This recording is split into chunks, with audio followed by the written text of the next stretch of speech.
C'est une femme qui va nous parler de sport, Frédéric. Monsieur le baron Pierre de Coubertin. Bonjour Julien. Bonjour. Donc on va à Nice, au Musée national du sport à Nice, où tous les ans, il y a une carte blanche qui est donnée, c'est ça, à un artiste. Oui.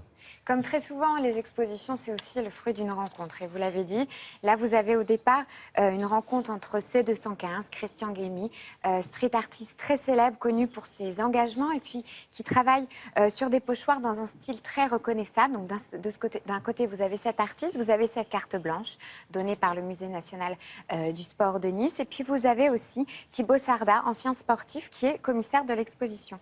Alors l'idée, vraiment, c'est d'héberger 80 portraits à peu près de sportifs, alors je précise de sportifs de toute génération, de toute catégorie, de toute nationalité confondue, le tout réalisé sur des supports uniques. Car ces portraits ont été dessinés sur des objets personnels et qui ont appartenu à des sportifs. Donc vous allez voir, c'est des objets plutôt étonnants, plutôt insolites.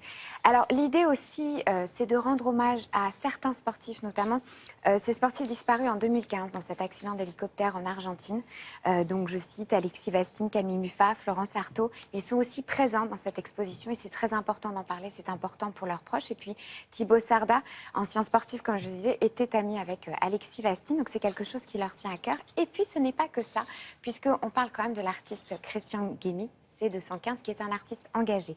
Donc, l'idée aussi, ça va être vraiment de porter un message. Alors, on va par exemple parler de Yousra Mardini, qui est une artiste, qui est une sportive syrienne, qui a participé aux Jeux Olympiques les derniers dans la fameuse équipe de réfugiés, qui a représenté pour la première fois cette nationalité aux Jeux Olympiques. Et puis, on parle de dopage, de dérives liées à l'argent, liées à la célébrité. Le tout, c'est à Nice. L'exposition s'appelle Athlète et c'est maintenant.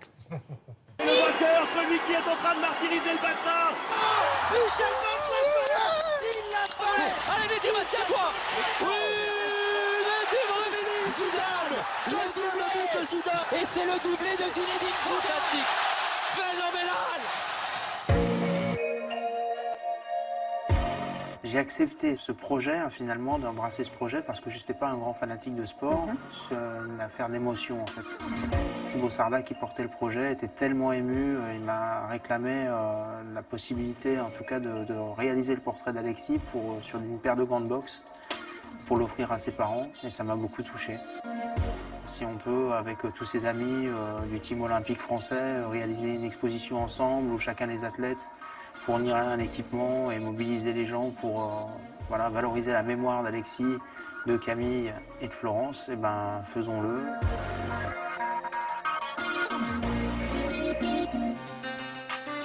J'ai pu moi-même découvrir que le team olympique français, puisque cette exposition s'inscrit dans le cadre de la promotion de Paris 2024, c'est une famille. Ils sont tous très amis, ils sont tous très solidaires et ça c'est vraiment émouvant. C'est vraiment une exposition participative de collaboration avec tous les athlètes qui ont accepté généreusement de fournir un de leurs équipements personnels. Certains équipements étant signés, comme pour Batum ou Parker, ou même Karabatic.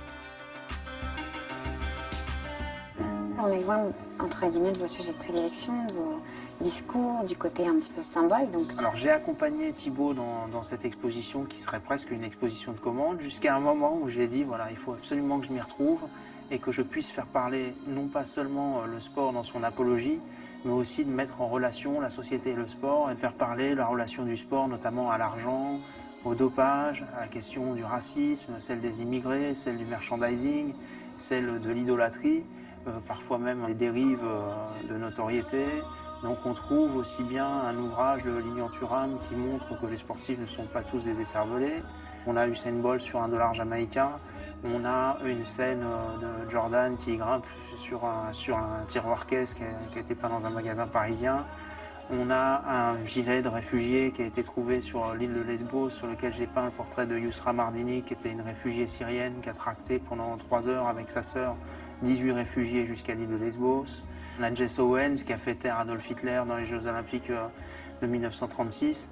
Tout un tas d'aspects qui finalement nous éclairent sur le rapport de la société et du sport. J'ai pu aussi découvrir qu'en peignant chacun de leurs portraits derrière leurs équipements qui correspondent finalement presque à des uniformes. C'était une manière aussi d'humaniser le nom, leur discipline ou l'étendard qu'ils portaient.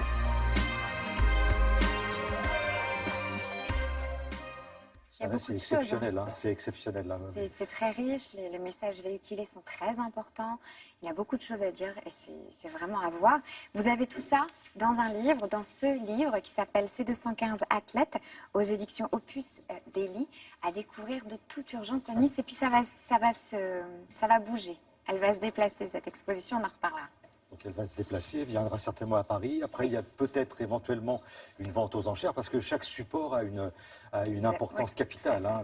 Les grandes boxes de Vastine, le dollar avec Usain Le Bolt, dollar jamaïcain, bien sûr. Pelé sur le drapeau brésilien et tout ça, c'est assez impressionnant. Merci beaucoup. Pour l'instant, c'est à Nice. Donc si vous êtes dans le coin, n'hésitez pas, vous allez vous régaler. Merci Julia.